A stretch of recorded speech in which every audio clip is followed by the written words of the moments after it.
Yep, it's 2:30 in the morning. Bar rush is over. Everything is closed up.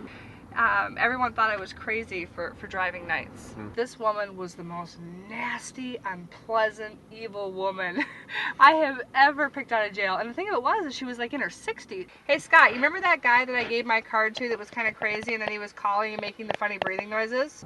In fact, the first time I got robbed, the guy hit me and I hit him back. And he was so thrown off guard that I hit him back. Like he wasn't expecting it. That he just dropped everything and ran. There's about one female per 400 cab drivers in the U.S. There was a cab driver that works in my area that when I first started driving, he kind of tried to show a little muscle with me. He just referred to me as the girl.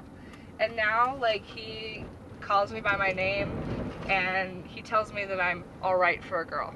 You know what I mean? Like, he tells me that I seem to handle the screwball drunks pretty well. Somali cab drivers are unbelievably sweet to me.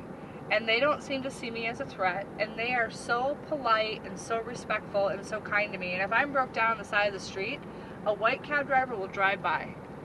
But a Somali cab driver, even if he drives for a different company, even if he's a cab driver I've never seen in my life, he will stop to see if I need help.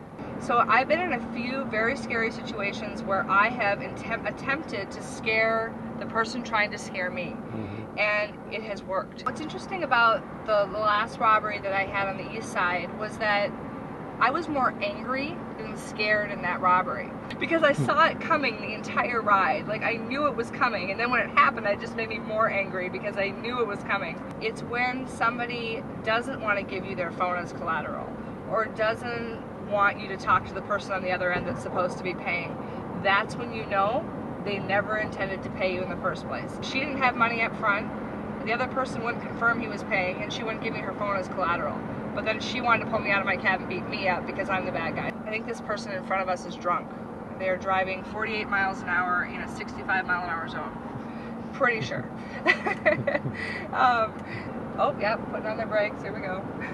The most dangerous hours for a cab driver are the in-between hours. The time when the drunks go home, the time between when the drunks go home and people go to the airport or people go to work.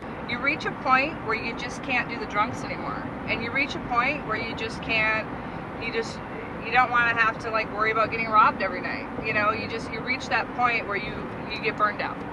And then those guys go to working days. When it's stressful, you can sprout gray hairs overnight. When it's boring, you question your existence. My name is Chey, C-H-E-Y. And I am Chey of CheyCab. And how long have you been driving? Longer than my parents would have approved.